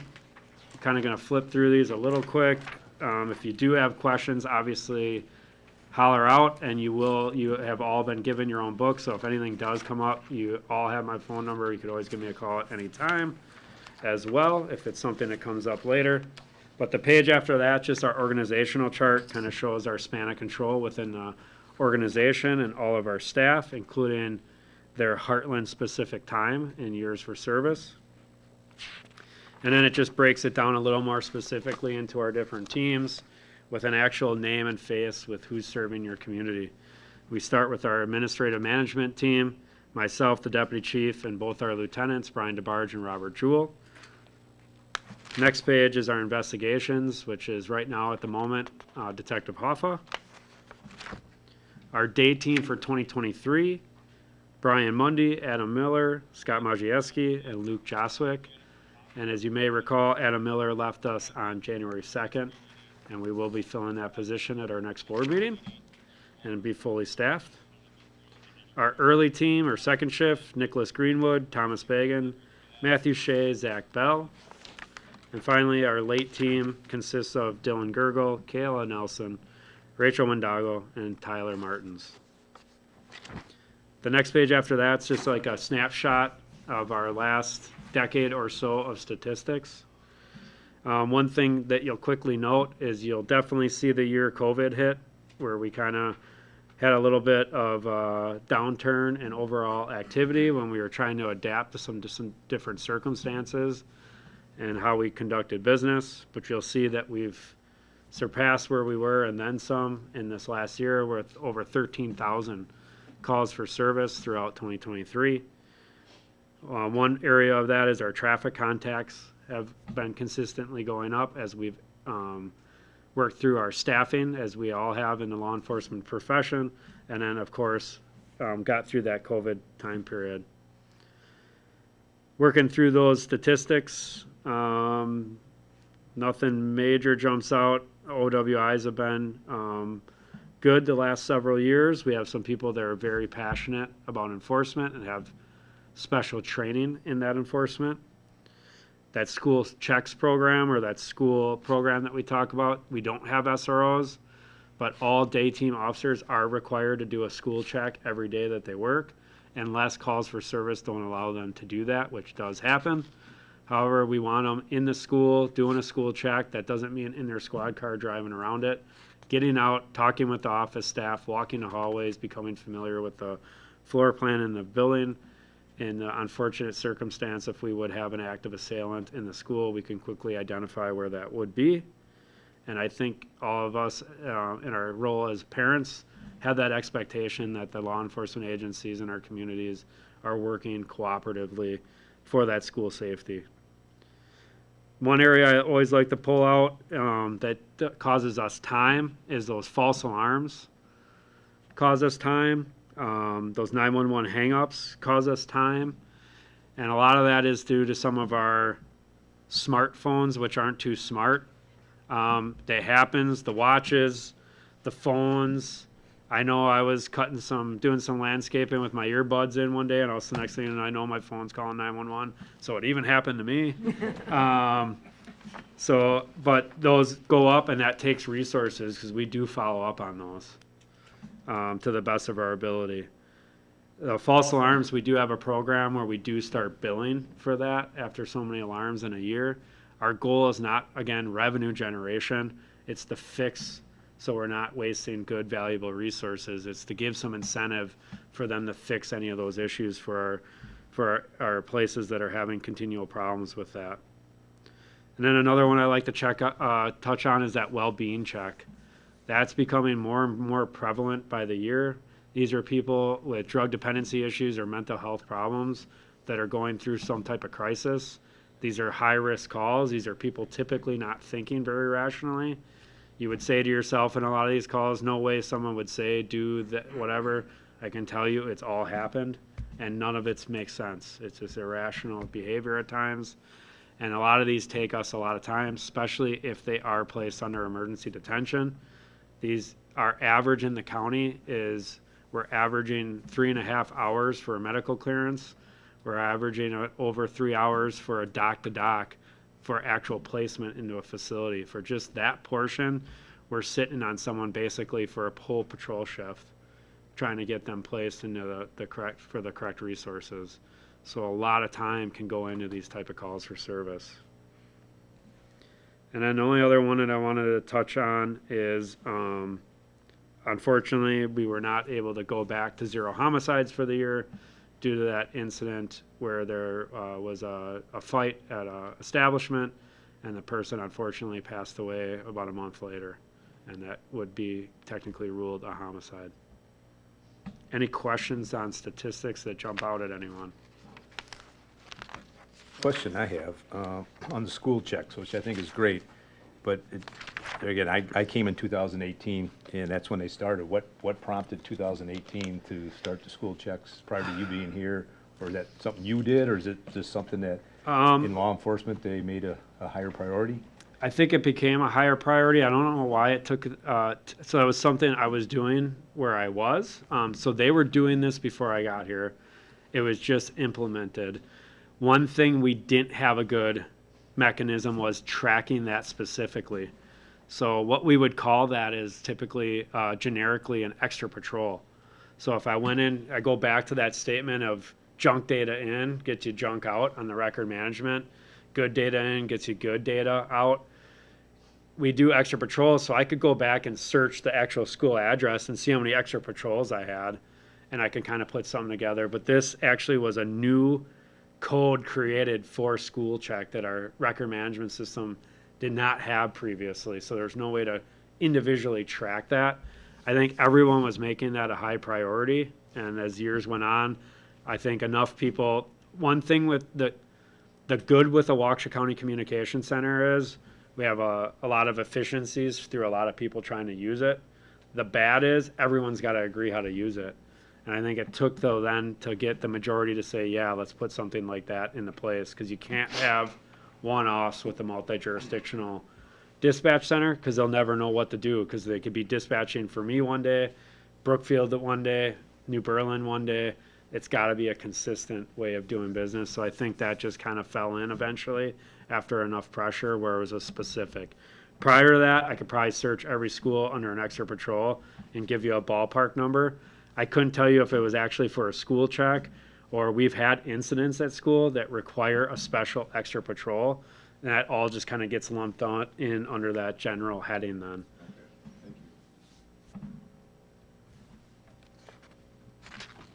Anything comes up as you're looking through this, thinking on this, always feel free to give me a call or stop in at the police department.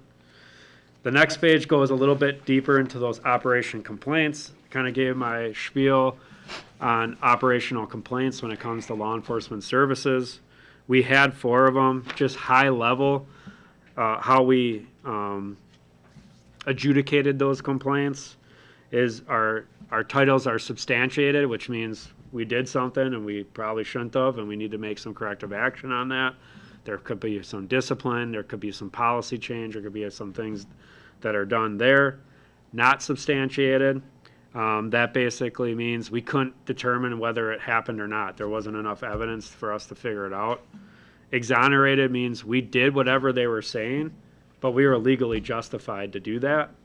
And then unfounded means basically the complaint is false. There's nothing there that's even relatively accurate about what the complaint is. And then we always follow or track policy failure, because as an agency, to put that on the officer when they're following the policy we give them, that's not really appropriate. That comes back to the agency to say, maybe we got to change our policy. So as you can see, we did not have any of the substantiated or policy failure adjudicated complaints. Why you see some halves in there, because some of these complaints had multiple aspects. Even though we had 4 complaints, the first one that we received for 2023 was on a traffic stop where someone got multiple citations, and they called basically saying they weren't happy that they were stopped and that this all happened, but refused to give us any specifics. So it's kind of hard for us then to investigate what actually was wrong. No one, myself included, would not like to get stopped and get a citation. I understand that. But what actually was wrong, or what was your complaint about? They refused to call us back. We had multiple calls, text messages, voicemails, tried stopping at the house, and we got 0 correspondence. So after a couple months, we found his complaint to be unfounded because we didn't know what it was, other than he was just traffic stopped, which was true. The next one was another traffic stop where the individual was arrested for OWI. This person had 3 different kind of areas of the complaint. One was he was upset that the officer opened his car door, to ask him to leave or step out of his vehicle. That's because he was refusing the officer's orders to exit the vehicle. He was trying to call people. He was actually trying to call his wife to come pick up his car, because I think he knew he was getting arrested for operating while intoxicated, and he didn't want to have to pay a toll bill on top of it, which we'll get to as one of his other complaints. So the officer did and is legally justified to open the car door and ask him to step out, and he did do that, and we found that exonerated. Again, that means it happened, but he's justified to do that. We talked about he was trying to call his wife. Well, the phone was just ringing and ringing and ringing and ringing, and he said that the officer pulled him out of the car and hung up the phone. That actually didn't happen. We actually have it on squad camera. He was arrested in the backseat of the car, and then the tow truck was coming, and they're like, hey, this phone's just ringing in here. And they ended the call at that time because it was ringing for probably, I don't even know if phones could do that, like 20 minutes at that point. And then finally, he was upset because his vehicle was towed from the OWI arrest. When the officer activated his lights to pull this person over, he basically stopped in traffic, like in the traffic lane. Didn't pull over like we are all taught to do and to the right. he stopped like where he was driving, because I guess that's a good idea. So the officer had no choice but to tow that vehicle. So did we do that? Yes. Were we legally justified? Absolutely. So that's why that was found exonerated. And then our third complaint was about a lady that was having some issues with her neighbors. I think she was going through a little bit of a mental health crisis, unfortunately. One of her key complaints was she felt harassed by the other tenants in the building, were yelling things to her while she was talking to officers. And she thought that the officers should have did more to get them to stop. The officers did engage with those tenants, talk to those tenants to get them to stop yelling at her and pay attention to them. But our complainant kept initiating with those tenants, which caused more yelling. And believe it or not, people don't always listen to us. Kind of a weird phenomenon I wish we could figure out. But we cannot. And we did actually ask her to remove herself multiple times and to walk with us, which she refused to do. So again, we found that complaint exonerated. She felt that one of the officers in the ambulance on the way to the hospital told her that her neighbors said that they didn't want her to live there. Well, that's probably true based on what the neighbors had to say. The officer definitely, we couldn't prove whether he said that or not. He was in the back of an ambulance. There was no camera. None of the fire crew nor the officers saying he ever said that. So we found that not substantiated, which means it's kind of a he said, she said. And our belief is it didn't happen, but we have no proof one way or another, absolutely. And then the last part was she had her dog. This was all over a dog issue at the apartment. And the dog was turned over to Paws because she was going to jail. And she was upset because she felt like the dog should have been picked up by her mom. Now, when Hawes came out to pick up the dog, they did give Hawes the mom's phone number. And as you typically do every year, you approve that Hawes agreement. That's exactly what their role is for those domesticated animals, is to take custody of them. And when we don't have somewhere for them to go immediately, and that dog was ultimately turned over to mom. So it's a typical policy of ours, unless we want to sit there for hours for someone who may or may not show up. That's our typical policy, is to provide Hawes with as much information as we have so they can do the work under that agreement to turn the dog over. So we found that exonerated. It happened, but it was justified in our policy to do so. And then our last one was in regards to a bar fight. Unfortunately, these do come up from time to time. There was an issue that an officer provided some opinion in his report, claiming that one person felt there was self-defense being used. And the officer, based on watching some of the, best way to describe it would be glitchy bar video, surveillance video, and other witness statements, found that claim of self-defense, and this is how he worded it in his report, to be highly suspect, as the physical altercation was started by the complainant, who walked across the entire bar and punched someone in the face. So it's hard to be self-defense when you walk all the way over to it and do something like that. Well, I wish it was like a drag night situation and just the facts, ma'am. We do have to use our brains and articulate based off what we learned through an investigation, some type of subjective based off our training and experience. Well, I wish we didn't have to do that. That is expected from our district attorney's office. And then this case was ultimately sent down to the DA's office for a full review. So we found that to be exonerated, which again means it did happen, but it was legally justified to happen.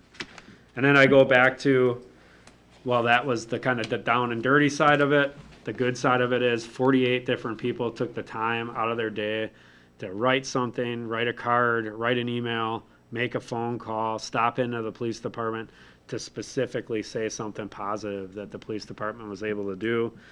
That included 15 different personnel out of our 18 full-time staff, got a specific compliment, and we also got a couple 11 department-wide compliments for either some type of assistance we provided at an event or whatever the case may be, or for a particular investigation. And then we end the annual report with just kind of a collage of some photos of our training, awards, Every year, we do a department meeting that we go over expectations, set our mission and goals for the year, and we are able to get a department-wide photo at that time as well. But those are just some of our photo highlights of 2023. And that concludes our annual report. Very nice. Thank you, Chief. I just find it fascinating that, and a feather to your hat, that you actually have enough time to review all of your complaints, whereas other communities would probably have a list so long that they wouldn't have time or nor care, so. Yep. I think Some that's great. communities have an internal affairs division that's larger than my whole police department. But these are very intensive for us. We take everyone serious. And to that effect, though, there's a lot of man hours that go into these to figure out what's going on.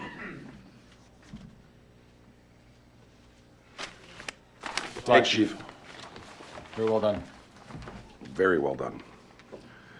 Oh, thanks.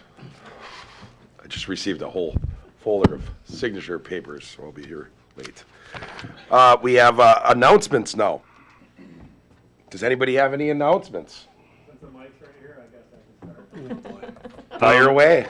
Our police officer that's going to be taking care of Officer Miller's vacancy, his name's Joe Souther. He'll be starting March 25th, and he'll be here for the board meeting that day for swearing in, so you'll get to meet him and see it, put a face to the name. The other thing I wanted to mention is we assisted Two Rivers PD last week. They put out basically a statewide call for mutual aid. If you've seen in the news, they're missing a 3-year-old boy by the name of Elijah. They're still looking for him and doing some exhaustive searches for him. And it was taking a lot of effort, and that agency and area was very overwhelmed with what we had going on. So we sent 2 police officers up there, and unfortunately, they were not able to locate anything during that search. And then we got a $7,500 grant from CP Rail for a drone. So we have a couple drone pilots that are part of that TRG. They already went through the training. So now we're actually we have a couple other outstanding grants, and we believe we're gonna be able to cover the vast majority, if not the entire cost of a drone for our staff to utilize and have it just efficiently in the case that they need it. And then just hot off the presses, I haven't even seen our Facebook page on it yet, just doing other things. But we had some calls about a gift card scam through St. Charles Church. So people are pretending to be Father Ken, saying, hey, we want some gift cards. And they're trying to get them to send them gift cards. And it, of course, is not happening, confirmed through St. Charles. My understanding is St. Charles did put something out on their social media and website, and then we did as well, trying to alert the public that that is not a legitimate donation and that it's a scam.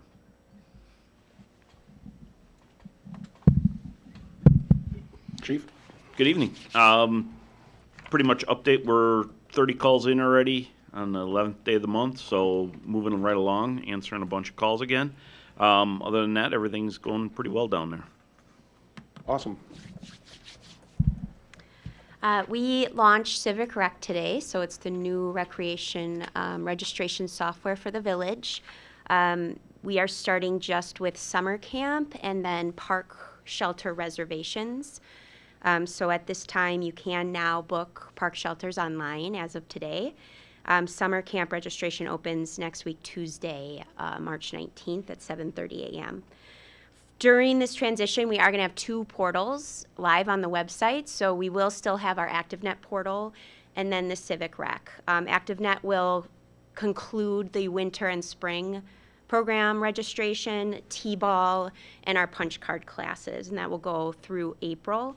Once we launch summer registration, we will be down to just the 1 portal. So it's pretty clear on the website there.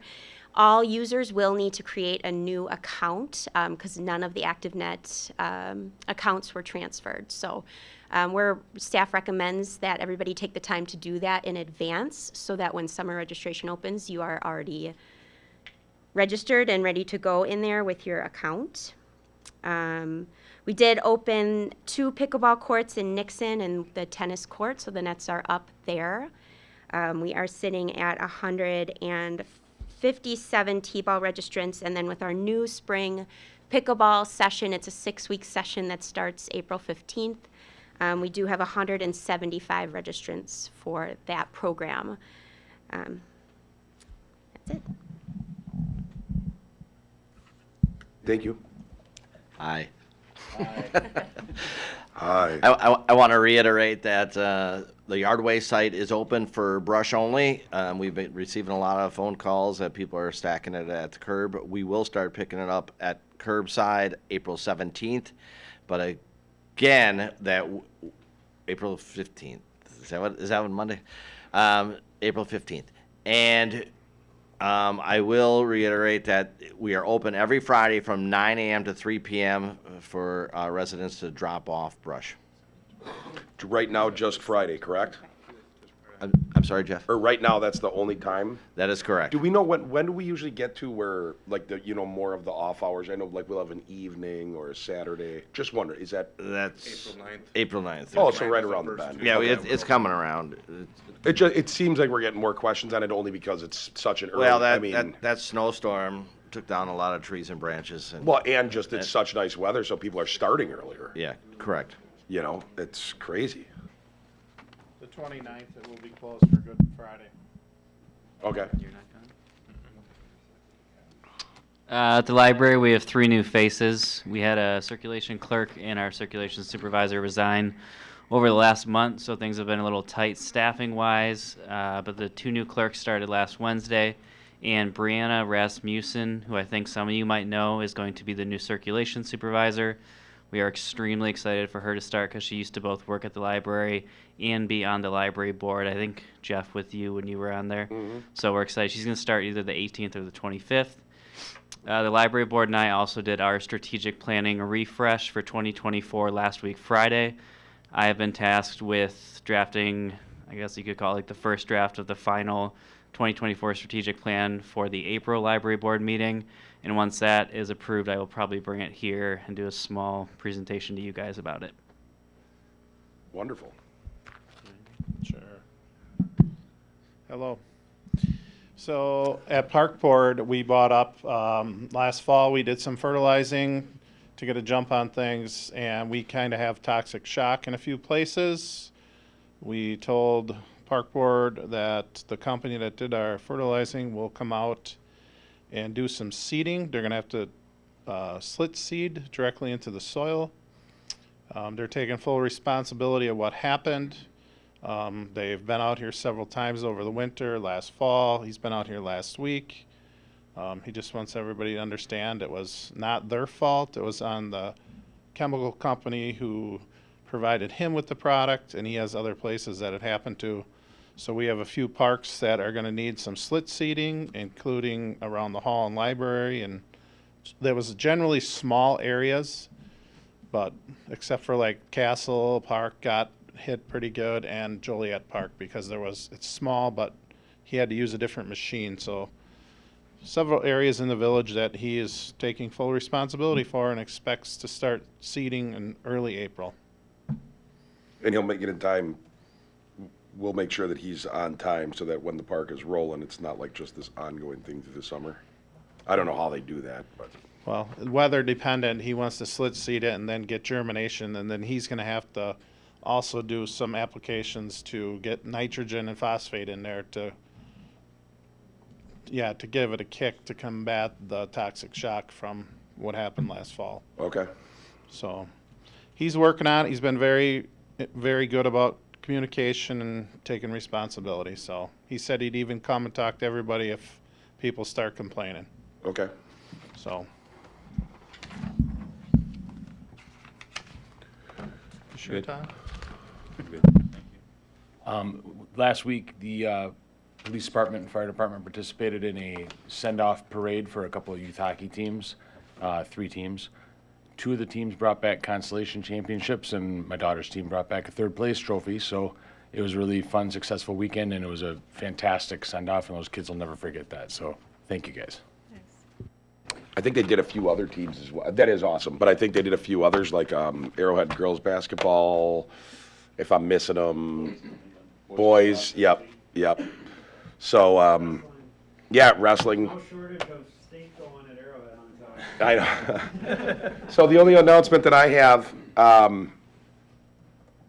it's way too late to even get into all the announcements. So I'm just going to say one that I have just so people know. I did get to meet, I don't know if that'll be the person that'll be our representative, but we are going to be changing districts with this district map changing. I don't know if people realize it, but it actually affects us significantly. Right now, I believe that we're in the 99th Assembly District. That district is moving, the boundary is going to move to the west a little bit. So it's going to be basically starting right down Highway 83. And we will now be in the 97th, starting after, I believe that'd be January 20th of 2025. So just want everybody to know that we're going to be getting a new, no matter what, we're going to be getting a new assembly representative, but 2025, it will not be. Currently, we have Cindy Duco. She's been there for a long time doing that. We won't necessarily be in her district anymore. So just wanted to share that with everybody so they know it's up and coming. As we get closer, I have a feeling that any candidate that is running for it is going to ask to come here, because I don't know how you can handle that district without going through Hartland first. It's just kind of the way it works. So just wanted to share that with everybody. That is something, that's a big change, and then that'll be in place for, I don't know, until the next time they have a fight. I don't know. So As well, or is it just assembly? I'll look into that. I believe we got 97th, 98th, 99th. Which is under Chris Cappinger right now. I believe that we still stay in the same grouping, but you are right. There's always 3 assembly districts and a Senate district. I will keep an eye on that. I didn't even go into that. I didn't go in and look, but I believe the 97th, 98th, 99th is all under that same senator. Sounds good. State senator. Someone hit it. I'll make a motion to adjourn.